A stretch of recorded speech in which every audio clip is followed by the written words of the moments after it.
Баршаңызға сәлем, менің есімім Үміт Амангелді. Бүгін Корей раменін бірге жасайтын боламыз. Ендеше қайнап тұрған суымызға токбокуды салып, 10 минуттай қайнатып аламыз.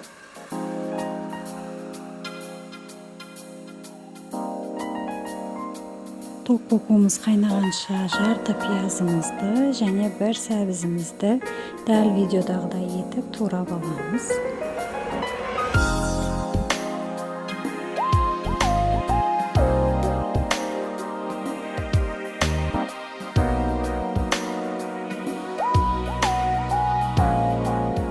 Қызып тұрған табағымызға майымызды құйып, оған жаңа қайнатып алған токбокуымызды салып, қуыра бастаймыз. Токбоку деген күріш ұнынан жасалады.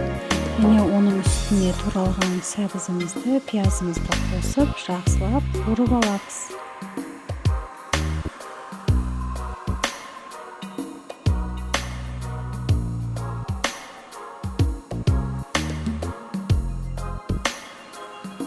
Және де осындай арнайы дәмдеуіш сатып алдым, токбокуға арналған.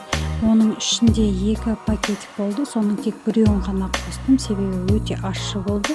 Егер бұндай дәмдеуіш таппасаңыздар, онда паприка немесе ашты бұрыш, аджика қосып өзіңіз қалағаныңызша приправа жасап алсаңыз болады. Және бір ас қасық соя тұздығын қостым.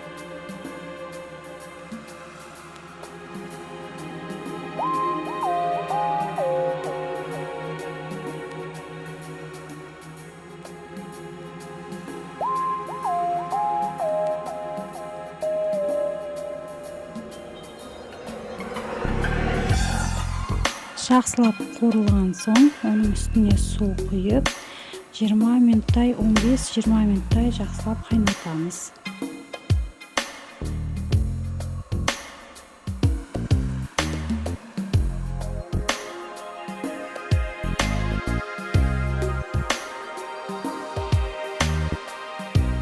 Қайнап бастаған соң алдын ала қуырылған жұмыртқамызды саламыз, ішіне салып араластырамыз.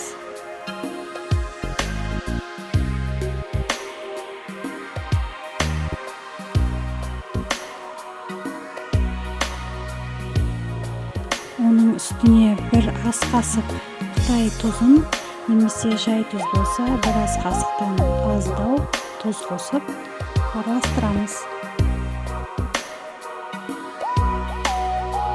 Және арнайы раменнің кеспесін салдым. Мен оған кеспенің ішіндегі дәмдеуіштерді қосқан жоқпын, себебі токбокудың дәмдеуіші жетеді. Және де үстіне проростки қосуды шештім. Ол қалай аталатынын білмедім.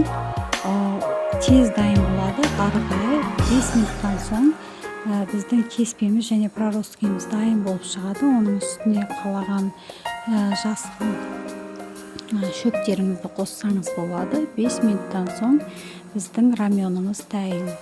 Өте дәмді болып шығады. Міндетті түрде жасап көріңіз.